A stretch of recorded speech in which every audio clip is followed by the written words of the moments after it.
우리가 함께 읽은 그 본문에서 우리 교회가 존재하는 이유라는 제목으로 하나님의 말씀을 나누도록 하겠습니다.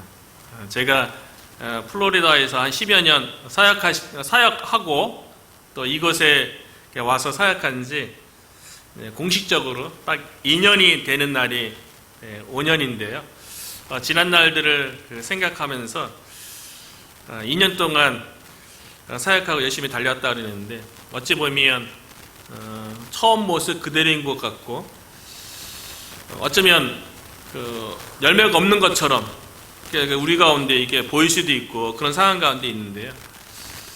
그때 이제 지난 날들을 이렇게 되돌아보면서 생각하는 가운데 두 가지 이야기가 생각이 났어요. 작년에 여름에 목사님들 수련회하는 곳에 참석했다가 버지니아에서 가장 큰 교회를 개척했던 목사님의 한 간증 이야기를 다른 목사님을 통해서 들은 이야기인데요. 버지니아에서 가장 큰 교회가 초창기 개척될 당시에 개척 멤버로 10여 명이 있었다 그래요. 근데 10여 명의 성도들이 한 마음으로 3년을 함께 새벽 기도하고 3년 이후부터 이제 교회가 성장하기 시작했다라는 그런 말씀을 하시더라고요. 그러면서 교회의 핵심 멤버, 내 주변에 있는 한 영혼 한 영혼이 소중한 것에 대해서 개척 초창기부터 같이 있었던 목사님에 의해서 그 이야기를 듣게 되었고요. 제가 또 PC의 목사님들과 함께 온라인으로 교제를 나누는 그 그룹에서 한 목사님께서 말씀을 나눠주시는데요.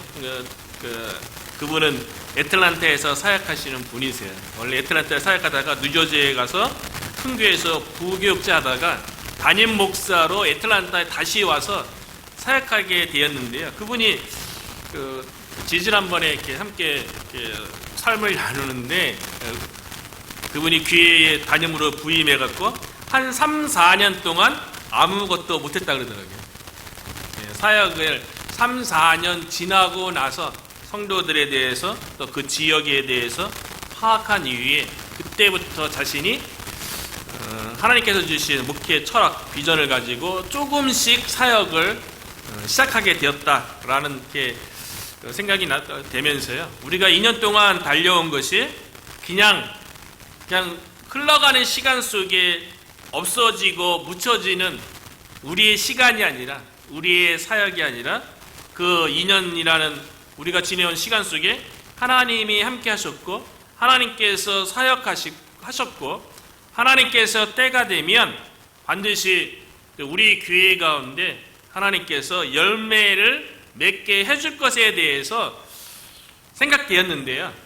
우리가 오늘 새벽 시간에도 얘기했지만 물을 계속 열을 가하다 보면 온도가 쭉쭉쭉 올라가서 결국 100도에서 물이 끓는 것처럼요. 우리가 특별 새벽 기도회로 벌써 117일, 참 놀라운 일이죠. 참 하나님께 감사한 시간인 것 같아요. 그 기도의 불이 계속 떼어져서 결국에는 우리 교회를 통해서 열매 맺고 이 지역 가운데서 하나님께서 하시고자 하는 그 사역의 열매가 하나님께서 곧 열매 맺게 하실 줄로 믿습니다. 참 개척교회가 쉬운 건 아니죠. 적응교회 한다는 게 쉬운 말은 아니죠. 그런데 늘 자주 인용하는 그 맥스 루카드의 한국말로 너는 특별하단다. 영어 제목으로는 You are special이라는 이 책의 내용도 2년이라는 우리 교회에 지나온 반잔치를 생각하면서 이 그 책 이야기도 다시 생각나면서 하나님의 위로가 있었어요. 너는 특별하단다의 주인공인 펀치 넬로라는 작은 나무 사람이요. 되게 자존감도 낮고 다른 그 나무 사람과 비교해서 자신이 재능도 없고 너무 볼품 없다고 그렇게 살아가잖아요. 그리고 다른 나무 사람들이 약간 좀 못나 보이는 이 주인공에게 잿빛 전표를 붙이고, 그래서 늘 삶 가운데 움츠러들고 사람들 앞에 나서기를 꺼려하고 소외되고 외롭게 살아가는 삶 가운데요. 나는 이거밖에 안 되는 건가? 나는 이런 존재인가? 뭐 그런 생각이 드는 거죠. 우리들도 어쩌면 주변 사람들, 주변 교회와 이렇게 비교하고 지나온 시간들을 이렇게 생각하면서 우리도 충분히 그런 생각이 인간적으로 들 수 있는 거 아니겠어요? 우리가 요 정도밖에 안 되나? 아무리 하나님이 능력 있고 복음에 능력 있다고 우리가 믿는다고 외치지만 현실 속에서 나타나지 눈에 보이는 게 없을 적에 그런 생각 충분히 들 수 있죠. 그런데 펀치넬로라는 이 주인공이요, 엘리 아저씨라는 특별한 나무 사람을 찾아가면서 그로부터 들은 이야기가 너는 특별하다는 거예요. 다른 나무 사람들과 비교해서 그렇게 소심하고 그렇게 움츠려들 필요가 없다는 것을 그 넬리 아저씨를 통해서 듣게 되는 거죠. 그래서 그 엘리 아저씨가 그 주인공에게 하는 말 중에요, 펀치넬로, 남들이 어떻게 생각하느냐가 아니라 내가 어떻게 생각하느냐가 중요하단다. 난 내가 아주 특별하다고 생각해. 이 넬리 아저씨가 결국은 이제 하나님 아버지를 비유해서 상징적으로 사용한 거잖아요. 어쩌면 우리 교회를 바라보시는 하나님의 마음도 우리를 향해서, 우리 월전 성도교회를 향해서 너는 특별하단다, 그렇게 말하고 있는 것이 아닌가, 그런 생각이 되었어요. 그런 하나님의 위로 속에서 우리 하나님께서 제가 처음에 2년 전에 올 때도 그 얘기 했는데요, 우리 교회가 이곳에 세워진 것은 그냥 여러 교회 가운데 한 교회가 아니라, 그래서 주변 사람들이 뭐 바깥에만 나가면 다 십자가고 뭐 한인교회 또 이민교회 왜 이렇게 많냐고, 교회들이 좀 다 뭐 합쳐지고 막 그래야 되는 것이 아니냐고 그렇게 이야기한 그때에, 그럼에도 불구하고 하나님께서 이곳에 우리 교회를 세워주시고 존재하게 하신 이유는 말 그대로 너는 특별하단다. 우리 교회만이 감당할 이 지역을 향한 하나님의 사역이 있기 때문에 우리를 이곳으로 부르시고 이곳에서 주님의 몸된 교회의 사역을 감당하게 하신 줄로 믿습니다. 저는 여전히 그 믿음 가운데 있고요. 우리가 아까 복음성가 찬양을 했던 것처럼 주님 손잡고 일어서세요. 힘을 내세요. 힘을 내세요. 우리가 하나님 바라보면서 하나님의 손 붙잡고 2주전을 맞이하는 이 시점에서 다시 힘을 내서 일어서서 우리를 붙들고 계시는 하나님의 손 의지해서 이곳에서 하나님을 기쁘시게 하고 하나님을 시원케 해주시고 그런 우리 교회가 됐으면 좋겠습니다. 오늘 본문 속에서요, 우리 교회가 왜 이곳에 존재해야 되는지 그 이유와 목적에 대해서 좀 생각해 봤으면 좋겠는데요. 예수님께서 오늘 본문 읽기 전에 그 전 상황은 어떤 거였냐면, 예수님께서 안식일에 회당에 방문하셔서 하나님의 나라에 대해서 설교하셨어요.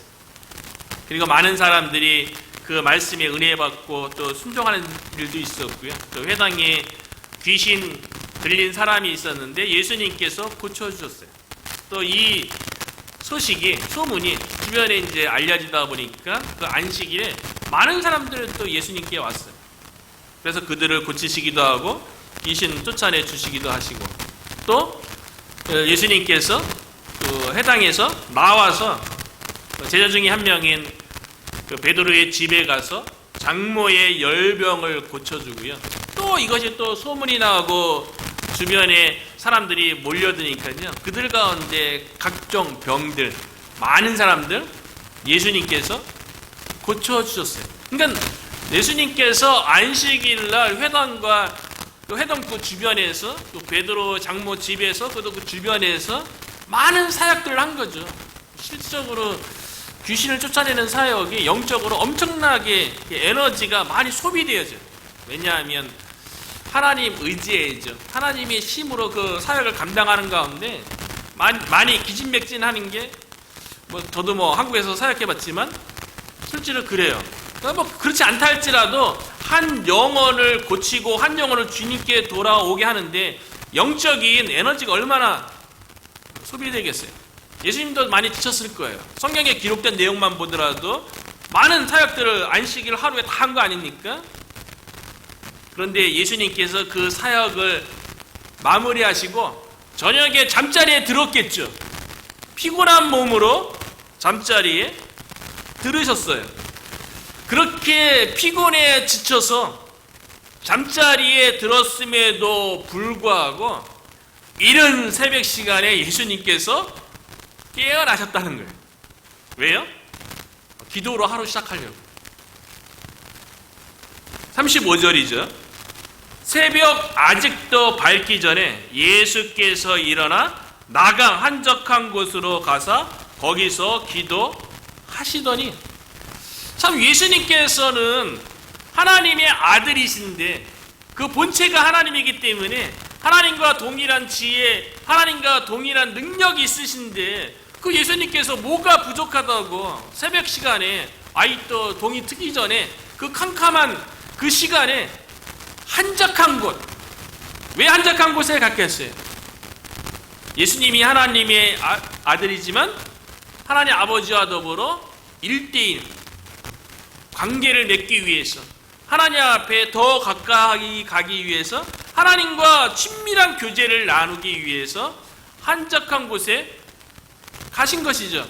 예수님이 하나님의 아들이시지만 아마 그런 모습도 있는 것 같아요. 예수님께서 새벽 동트기 전에 기도하는 모습을 통해서 그거를 바라보고 있는 주변의 제자들과 따르는 자들에게 모범을 보이는 그런 모습도 있는 거죠. 왜냐하면 예수님께서 사역을 하시는 거는 하나님의 나라를 위해서 하나님께서 이 땅에서 행하실 일들에 대해서 하는 거 아니겠어요?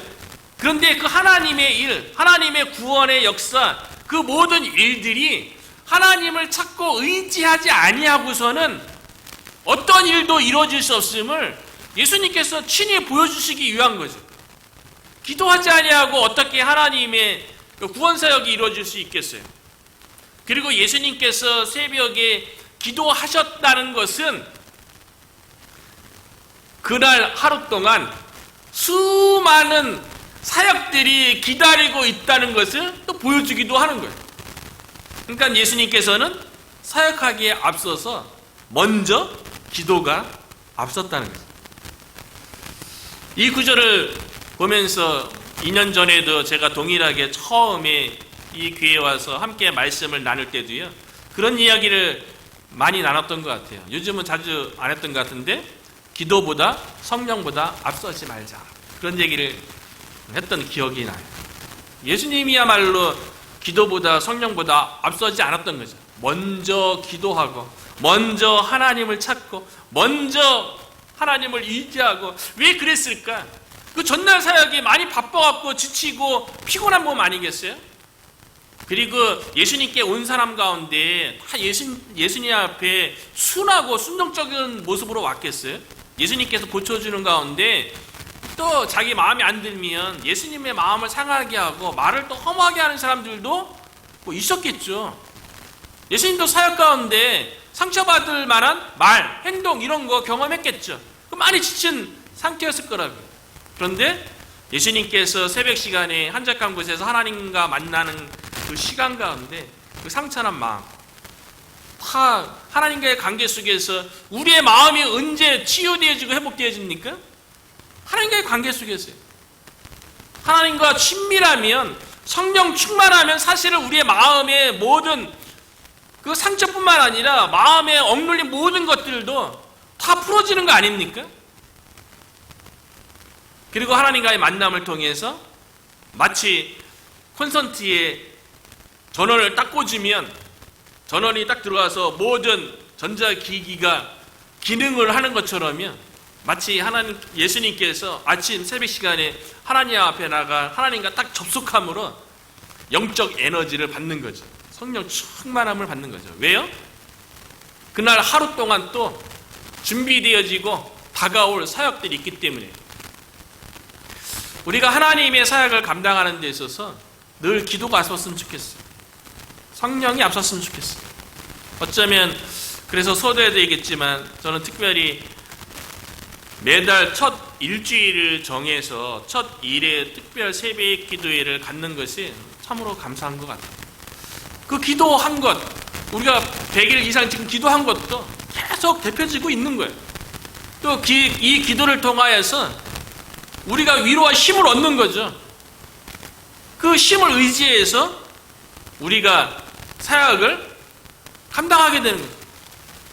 예수님께서 새벽 기도를 하신 이후에요, 예수님에게 기다리고 있는 것은 수많은 사람들이었어요. 그래서 36절과 37절에 보니까요, 시몬과 및 그와 함께 있는 자들이 예수의 뒤를 따라가. 그러니까 처음에 회당과 베드로의 집에서 예수님이 사역한 것 때문에 많은 사람들이 예수님을 따르게 된 거예요. 왜냐하면 예수님이 행하시는 기적을 봤기 때문이에요. 은혜를 체험했기 때문이에요. 그래서 그 다음 날에도 보니까 37절에 보니까요, 만나서 이르되 모든 사람이 주를 찾나이다. 예수님에 대한 소문을 듣고 예수님이 한적한구에서 새벽 기도하고 딱 오니까요, 이미 많은 사람들이 예수님을 찾으며 대기하고 있어요. 많은 사람이요. 그런데 예수님의 행동이요, 이전과 달라요. 많은 사람이 예수님을 찾아왔어요. 예수님이 하나님의 아들로 천국 복음을 증거하기 위해서 이 땅에 오셨기 때문에 예수님이 찾아가서 한 사람 한 사람을 만나야 되는데 많은 사람들이 예수님을 찾아왔어요. 그거 좋은 일 아닙니까? 어쩌면 예수님의 사역에 있어서 더 수월한 측면이 있죠. 그런데 예수님께서요, 예수님을 찾는 그 많은 사람들에 대해서 그들의 요구에 대해서 외면하세요. 희한하죠? 30절에 다시 보면 만나서 이르되 모든 사람이 주를 찾나이다. 그럼 예수님이 기뻐해야죠. 와, 내가 사역이 여행력이 엄청나구나. 많은 사람들이 나를 찾고 있다고? 그러면 그들에게 복음을 증거하고 그들의 필요를 채워주고 그들의 질병을 고쳐주고 막 이러면 예수님의 사역이 더 수월한 거죠. 그런데 예수님께서 예수님을 찾는 그 많은 사람들에 대해서 외면했다는 거예요. 그리고 38절에 보면 뭐라고 기록됐냐면 이르시되 우리가 다른 가까운 마을들로 가자. 왜 그랬을까요? 우리가 다른 가까운 마을들로 가자. 아니, 지금 예수님을 찾는 많은 사람들이 지금 예수님께 와 있잖아요. 그런데 왜 그 사람들은 외면하고 왜 다른 가까운 마을로 가자고 왜 예수님의 제자들에게 얘기했을까요? 이 구절을 묵상하고 해석하는 가운데 그런 생각이 들었어요.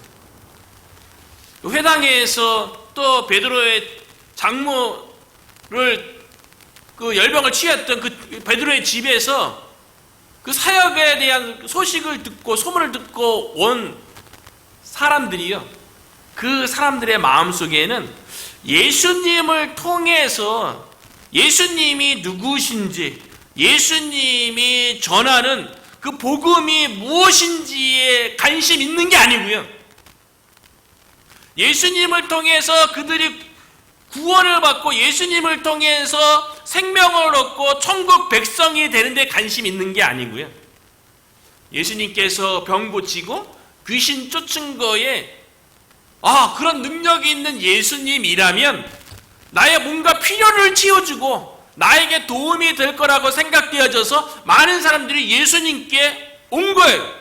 그래서 그 사람들의 관심에 대해서 예수님이 외면했다는 거예요. 저는 37절과 38절의 그 말씀을 묵상하는 가운데 오늘날 교회를 많이 생각하게 되는 거예요. 우리 주변에서도 뭐 이렇게 보면 교회에 대해서 묻기를요, 교회가 그 지역에 어떤 필요를 채워주고 있습니까? 라고 그렇게 묻는 시대예요. 저도 뭐 어떤 분과 인터뷰하는 가운데 오늘날 교회가 그 지역 공동체를 위해서 어떤 필요를 채워줘야 된다고 생각하십니까? 라고 질문을 받았다고 한번 나눈 적이 있잖아요. 맞아요. 교회가 지역 공동체의 필요를 채워주기 위해서 존재할 수 있죠. 그런데 교회의 가장 우선되는 존재 이유, 존재 목적은요, 그 공동체의 필요 또는 우리의 필요를 채워주는 것보다 더 앞선 것이 있기 때문에 예수님께서 많은 사람이 예수님을 찾는 것을 외면한 거예요. 교회는 사람들의 필요를 채워주는 것이 아니에요. 우리 교회가 이곳에 존재하는 이유도요, 많은 사람들이 교회에서 필요를 요구하죠. 그것이 뭐 인간적인 관계, 교제, 그래서 외로움 달래고 한국인의 정체성을 찾고 여러 가지 좋은 프로그램에 참여하고 여러 가지 네트워크 형성하고 정보 얻고 그런 거 교회에서 해야죠.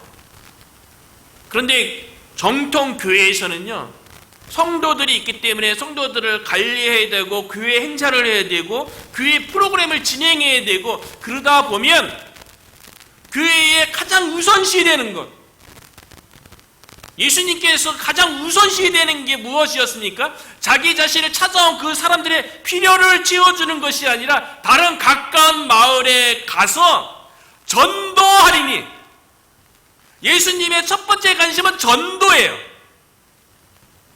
복음을 증거하는 거예요. 예수 그리스도를 통해서 한 영혼을 구원하는 것, 이것이 예수님의 첫 번째 관심이었던 거예요. 많은 사람들이 자신들의 필요를 가지고 찾아온 것보다도 필요를 가지고 찾아온 사람들 예수님께서 해결해 주시죠. 귀신 들린 자는 귀신을 쫓아내고 각종 질병 가진 자들은 질병도 고쳐주시죠. 그런데 예수님께서는 그거보다 더 우선되는, 가장 근본되는 관심은요, 전도였다는 거예요. 그래서 많은 사람들이 예수님을 찾아왔지만 예수님이 그들을 외면하시고 38절을 다시 읽어보면요, 이르시되 우리가 다른 가까운 마을들로 가자. 거기서도 전도하리니 내가 이를 위하여 왔노라. 예수님이 이 땅에 오신 목적이 뭐라고요? 전도를 위해서 왔다는 거예요. 많은 사람들의 필요를 채워주기 위해서 온 것이 아니라 전도를 위해서 예수님이 오셨다는 거예요. 우리 교회의 존재 이유도 존재 목적도 전도를 위해서 많은 교회가 있지만 특별하게 이곳에 워이턴 성도교회라는 이름으로 허락하신 이유는 이 전도를 위해서 많은 사람들의 필요를 채워주는 것, 그것도 감당해야죠. 그거에 앞서서 한 영혼을 구원하는 이 전도 사역을 하기 위해서 저와 여러분을 이곳으로 부르시고 우리 교회를 이곳에 세워주신 줄로 믿습니다. 그러니까 우리 교회가 좋은 게 그런 거죠. 그러니까 우리 교회에 오면 좋은 프로그램이 있어. 우리 교회에 오면 뭐 좋은 사람도 있고 뭐 세상에서 성공한 사람도 있고 잘 나간 사람들도 있어. 그들과 만나서 교제할 수도 있고 그렇게 교회를 알리는 것이 아니라 예수 그리스도의 복음 외에 어떻게 사람을 이렇게 모을 수 있는 여건이 아무것도 없잖아요. 그렇기 때문에 더 순수하게 복음에 집중할 수 있도록, 그러나 세상 사람들의 마음속에는 이전에 다녔던 교회를 통해서 형성된 교회에 대한 이미지가 있기 때문에 교회에 뭔가 바라고 원하는 것들이 이 주변 사람들 다 가지고 있죠. 그것이 충족되지 않으니까 복음을 전해도 쉽게 받아들이지 못하는 경향도 있지만, 그럼에도 불구하고 하나님께서 마지막 때에 정말 하나님의 구원을 가져다주는 이 복음의 능력이 있음을, 그래도 이 지역 가운데 한 교회 정도는 그렇게 쓰임 받아야죠. 예수 그리스도의 이름으로, 복음으로 한 영혼이 구원받는 역사. 그러니까 영적인 가급함을 가지고 영혼의 구원에 대해서 관심 가지고 영생에 대해서 관심 가질 수 있는, 그러니까 우리 교회에는 우리 교회에 필요한 사람들을 하나님께서 보내주셔야 되는 거예요. 인간적인 모습으로 사람을 오게 할 수 있는 방법이 없잖아요. 그래서 우리가 기도하는 것 아닙니까? 예수님이 새벽에 기도했던 것처럼 우리도 특별 새벽 기도로 기도하는 거 아니겠어요? 예수님이 전도하기 위해서 이 땅에 오신 것처럼 우리 교회가 여전히 이곳에 있어야 할 이유도 전도하기 위해서, 많은 사람들의 필요를 채우는 것이 아니라 한 영혼 한 영혼을 구원하는, 전도하기 위해서 우리 교회가 이 자리에 존재하고 저와 여러분이 이곳으로 부름받은 줄로 믿습니다. 감사한 일이죠. 예수님께서 그리고 다른 가까운 곳에 가서 이제 전도하자 그렇게 말씀하신 이후에요, 예수님의 관심은 많은 사람이 아니고요, 한 사람, 한 영혼이 구원받는데 예수님이 관심이 있는 거예요. 그래서 40절에 보면요, 한 나병 환자가 예수께 와서 꿇어 엎드려 간구하여 이르되 원하시면 저를 깨끗하게 하실 수 있나이다. 앞 구절에는 많은 사람이 주를 찾았잖아요.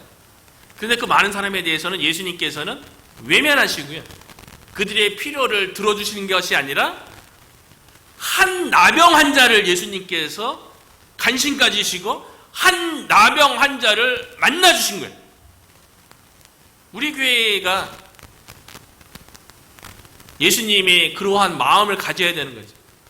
한 영혼에 대한, 한 사람에 대한 관심. 한 나병 환자가 예수님께 나왔어요. 나병 환자. 예전에는 뭐 안 좋은 말로 이렇게, 요즘은 한글로 이렇게 상대방을 비방하거나 이런 용어를 성경에 기록하지 않죠. 예전에 문둥병이라고 불렸고 요즘은 이제 한센병이라고 이야기하기도 하는데요. 이 나병이라는 거요, 우리가 이렇게 지금은 뭐 치료약이 개발되어져서 이 나병 환자가 더 이상 이제 나오진 않는 그런 상황 가운데 있는데, 이 나병이 나균이라는 그 피부 질환을 일으켜서 생기는 병이잖아요. 뭐 저도 뭐 소록도도 갔다 왔고 예양안도 갔다 왔고 두 군데에서 그 옛날에는 나병 환자들을 뭐 성경 시대뿐만 아니라 우리도요, 우리나라도 그 소록도하고 예양원에 이제 그 나병 환자들 다 모여서 생활하죠. 왜냐하면 전염될 수도 있고, 그리고 나병에 걸리면 그 피부 질환 병인데, 이게 나병의 특징이 뭐냐면요, 병이 심각한데 고통이 없다는 거예요. 그래서 이 나병이요, 죄의 상징으로 많이 쓰여요. 나병이 걸렸는데 그래서 피부 질환을 피부가 이게 썩어 들어가요. 그래서 나병 환자들 보면 대부분 다 장님이고요. 손마디가 다 떨어졌어요. 코도 다 떨어졌고요. 입술도 너덜너덜하고. 그래서 제가 소록도 갔을 적에 거기서 수요 예배 드렸는데 그곳에 이제 나병 환자였다가 이제 회복되신 분들, 그분들 거기서 수요 예배 드리는데요. 중간에 특송을 하시더라고요. 특송한 게 아니라 특주를 하시는데 하모니카 합주팀이었어요. 다 나와서 하모니카로 찬송가를 하는데요. 손마디가 다 없는 거예요. 이렇게 둥글둥글 하거든요. 손마디가 다 귀도 없고요. 다 그래요. 그런데 그분들이 여기다가 하모니카를 끼고 이렇게 연주하면서 그 모습을 보면 그냥 감동이 되는 거예요. 그 나병이라는 병이 도대체 어떤 병이길래 저렇게 흉측한 모습을 가져다 줬음에도 불구하고 하나님의 은혜로 그런 의해서도 주변 사람들로부터 그 나병에 걸리면 가족으로부터도 쫓겨나고 공동체로부터 쫓겨나고 그러니까 이 나병이라는 이 병이요. 그러니까 그 사람을 소외되게 외롭게 만드는 병이란 말이에요. 그런데 자신이 몸이 흉측해져 감에도 불구하고 감각적으로 느끼지 못하는 병. 그 죄가 그런 거 아니겠어요? 죄가 우리를 영적으로 흉측한 모습을 만들죠. 우리의 삶을 제대로 기능하지 못하도록 삶의 손, 팔, 다리, 마디마디 이런 것들을 다 떨어뜨려 가는데 고통이 없어요. 죄가 있는데 심각한데 죄라는 거는 느낌이 없는 거예요. 그래서 죄 가운데 있으면 소외되어지고 외로워지고 모든 관계가 끊어지고. 그래서 나병 환자들은 성전에도 못 들어가잖아요. 사람들도 못 만나잖아요. 그런데 한 나병 환자가 예수님께 나왔을 때는 죽을 각오하고 나온 거죠. 믿음으로 나온 거죠. 그리고 예수님께서는 그 나병 환자의 그 믿음을 본 거예요. 그 나병 환자가 지나가는 사람들에게, 오고 가는 사람들에게 예수님에 대한 소문을 듣고 믿음이 생긴 거죠. 그 믿음이 얼마나 간절했냐면, 원하시면 저를 깨끗하게 하실 수 있나이다. 대단한 믿음이죠. 그러니까 나병 환자는 자신이 온몸이 일그러지고 마디마디가 다 떨어지고 흉측하고 그런 자신의 모습으로 내가 더 이상 이렇게 살 수 없다는 그 믿음이 생긴 거죠. 편안해야겠다는 믿음을 가진 거죠. 그래서 예수님께 나가면 내가 이 병에서 고침받고 깨끗해질 거라는 확신 가운데 예수님께 나간 거죠. 그래서 예수님을 향해서 예수님이 원하시면 저를 깨끗게 하실 수 있나이다. 그렇게 예수님께 요구한 거죠. 참 오늘 우리 주변에 이 나병 환자와 같이 영적 나병 환자가 얼마나 많습니까? 영적으로 나병 환자로 죄의 심각성에 대해서 깨닫지도 못하고 죄의 심각성에 빠져서 소외되고 외롭고 전혀 희망 없는 삶을 살아가는 그런 자들에게 이 한 나병 환자처럼 그와 같이 믿음을 가질 수 있도록 예수님께 나오면 깨끗함을 받을 수 있다는 그 믿음을 가질 수 있도록 하는 게 오늘날 교회가 해야 할 일 아니겠어요? 예수 그리스도의 복음을 통해서 복음의 빛을 각 사람 마음 가운데 비춰서 그 사람들의 마음속에 있는 영적 나병에 대해서 깨닫게 하고 그 나병에서 깨끗하게 나을 수 있다는 믿음을 갖게 하는 것, 그 일을 저와 여러분이 우리 교회가 감당할 사명인 줄로 믿어요. 원하시면 저를 깨끗하게 하실 수 있나이다라는 한 나병 환자의 그 외침 속에 예수님께서요 어떻게 반응하냐면요 41절이죠. 예수님 앞에 나와서 낫기를 원하는데 그 믿음 보시고 예수님께서 일하지 않겠어요? 예수께서 불쌍히 여기사, 예수께서 불쌍히 여기는 마음, 그러니까 나병 환자가 지금 얼마나 고통 가운데 있고 힘들어하는지는 예수님께서 공감하는 마음을 가진 거예요. 불쌍히 여기는 마음, 창자가 끊어질 정도로 그의 고통과 아픔에 대해서 공감해주고 어떻게든 돕고자 하는 그 마음을 가지고요, 예수님께서 손을 내밀어 그에게 대시며, 나병 환자에게 전염될 수 있는데, 그런데 예수님께서 나병 환자에게 손을 대시며 이렇게 말씀하시는 거예요. 내가 원하노니 깨끗함을 받으라. 내가 원하노니 깨끗함을 받으라. 그런데 이 나병 환자가 말할 때는요, 예수님이 원하시면 저를 깨끗게 하실 수 있습니다 라고 얘기했는데요, 예수님께서 그 환자를 통해서, 그렇죠, 예수님이 원하면, 내가 원하노니 깨끗함을 받으라. 예수님은 모든 사람이 구원을 받고 영생하기를 바라세요. 예수님께서 바라시는 것은 예수님께 나오는 거예요. 오늘 새벽 시간에도 비슷한 말씀을 나눴죠. 어쩌면 오늘이 교회 창립을 기념하는 날이기 때문에 그렇게 생각하다 보니까 오늘 새벽에 설교에서도 잠언 9장 말씀을 가지고 그 의인화된 지혜가 집을 짓고 연회장을 만들고 일국 기둥을 세우고 짐승을 잡고 포도주도 그냥 포도주가 아니라 몰약을 섞은 아주 최고급 포도주를 상에 다 준비하고 여종을 보내서 높은 성 위에 올라가서 잔치가 베풀어졌으니 다 오셔서 참석하셔서 즐기십시오 라고 초대를 하잖아요. 그래서 그 초대에 응한 자들은 생명을 얻고 명철의 길을 얻게 되었잖아요. 마찬가지죠. 나병 환자도 예수님의 소문을 통해서 예수님의 초대를 받은 거죠. 그 초대에 응해서 믿음으로 나왔을 때에 그 당시에 나병 환자가 어떻게 고침을 받겠어요? 어떻게 나병 환자가 온전해질 수 있겠어요?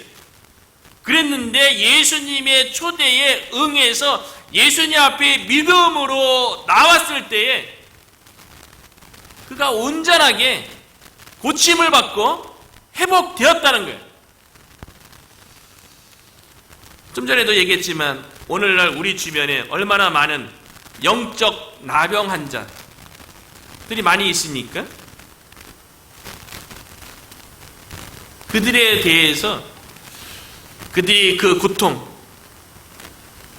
그들의 문드러진 삶, 그들의 소외되고 그들이 절망적인 그 삶에 대해서 우리 교회가 복음의 빛을 통해서 끊임없이 초대하기 위해서 우리 교회가 존재하는 거죠.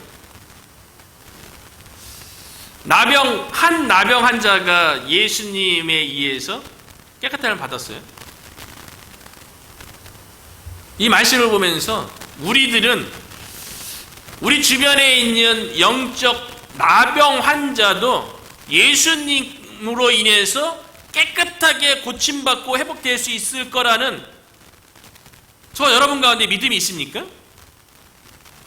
오늘 이 구절을 통해서 다시 한번 2주년을 맞이해서 우리 교회가 존재하는 이유, 예수님은 나병 환자를 완전히 깨끗하게 치료하시고 회복시키시고 모든 인간관계도 가족과의 관계도 그 지역 공동체 안에 제사장에게 가서 보여서 깨끗함을 나은 걸 통해서 공동체 안에도 들어오고 예배 공동체 안에도 들어오게 했던 것처럼 저와 여러분도 우리 주변에 있는 어떠한 영적 나병 환자라 할지라도 예수님께 나오면 반드시 깨끗함을 받고 모든 관계가 회복될 것에 대한 믿음을 가지고 우리 주변에 있는 사람들은 예수 그리스도의 초대에 응할 수 있도록 우리 교회가 그렇게 존재했으면 좋겠어요. 그런데 예수님께서 그 나병 환자를 고치면서 이제 구약 율법에 있는 대로 나병 환자가 나았다는 것을 제사장에 보여서 제사장의 판단을 받아야 되잖아요. 그래서 모든 관계가 다 회복되어지는데 깨끗함을 받은 이 환자에게 가서 예수님에 대해서 알리지 말라고 그랬어요. 왜 예수님께서 알리지 말라고 했을까요? 왜냐하면 예수님의 때가 아직 다가오지 않았기 때문에 그래요. 예수님께서 온 인류를 위한 구원의 사역을 감당할 그 십자가의 때가 아직 다가오지 않은 거죠. 예수님의 사역 가운데도 때가 있었던 거죠.